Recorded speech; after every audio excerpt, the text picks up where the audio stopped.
Origin of Schopenhauer's Views on Intellectual Pursuits by John Vespasian. For what concerns intellectual and cultural pursuits are the views of Arthur Schopenhauer, 1788 to 1860, fully original, or do they rely on prior philosophers? They are original because they are adding unique, innovative elements to the insights of prior thinkers.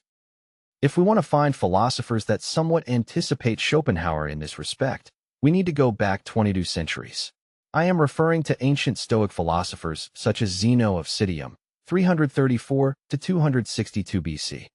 Zeno held wisdom, reason, and virtue in high regard, but not as an end in themselves. He regarded them as tools, as methods of achieving inner peace, meaning, and happiness. Like Schopenhauer, Zeno rejected intellectual pursuits that play against inner peace, meaning, and happiness.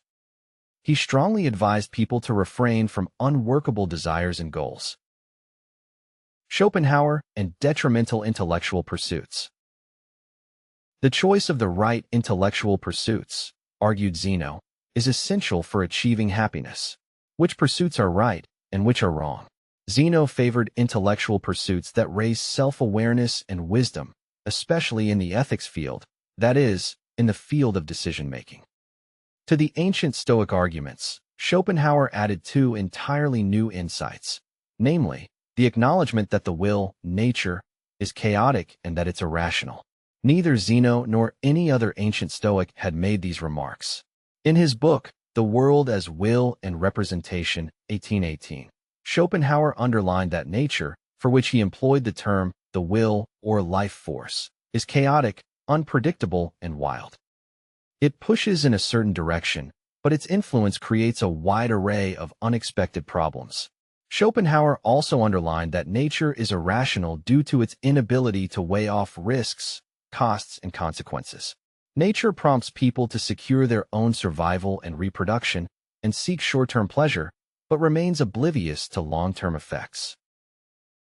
Schopenhauer and flawed intellectual pursuits. Chaos and irrationality undermine the ancient Stoic views on intellectual pursuits. For instance, Seneca, 4 to 65 AD, spoke highly of intellectual pursuits, expecting those to help people live more rationally and in alignment with nature. Seneca considered nature as harmonious and rational. When he wrote about the universe, he praised its orderliness.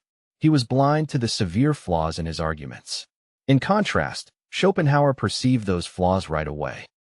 He found it ludicrous to call nature harmonious, rational, and orderly. The ancient Stoics were employing nonsensical, poetic images that do not correspond to reality. The truth is that nature is wild, irrational, and merciless, not harmonious, rational, and orderly.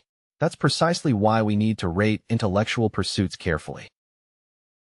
Schopenhauer and unrealistic intellectual pursuits. Zeno and Seneca viewed all intellectual pursuits favorably in the same way that they viewed all nature favorably. In their expectations, they only counted positive factors. They expected harmony and rationality, and completely overlooked chaos and destructiveness. Schopenhauer's expectations of nature, intellectual pursuits, and human society are far more realistic than Seneca's. It's not realistic to expect all intellectual pursuits to increase one's self-awareness and self-reliance. When wrong choices are made, argued Schopenhauer, those are likely to lead to suffering. Seneca was wrong in expecting any intellectual pursuit to enhance one's mental fortitude. It is obvious that bad philosophical ideas, literature, and music are bound to cause disorientation, not fortitude. Schopenhauer rejected the ancient Stoic tendency to blame emotions for suffering. Epictetus, a contemporary of Seneca, is known to have said that what happens to you matters far less than how you react to it. In this way, Epictetus was blessing everything and everybody under the sun, as though emotions were the only issue. Schopenhauer and the choice of intellectual pursuits. Epictetus was severely wrong, and possibly also cowardly. I can only praise Schopenhauer for having drawn a clear line on the sand.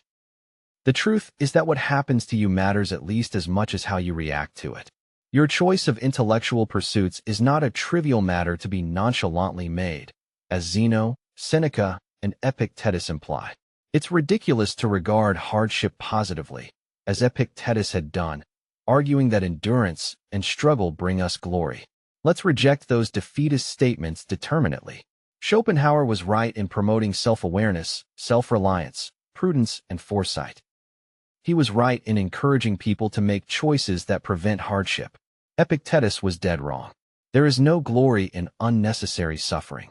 Let us make choices that avert suffering and enhance happiness, choices that include the right intellectual pursuits. If you are interested in applying rational principles to daily life in all areas of human activity, I recommend my book titled Sequentiality: The Amazing Power of Finding the Right Sequence of Steps. For more information, go to johnvespasian.com.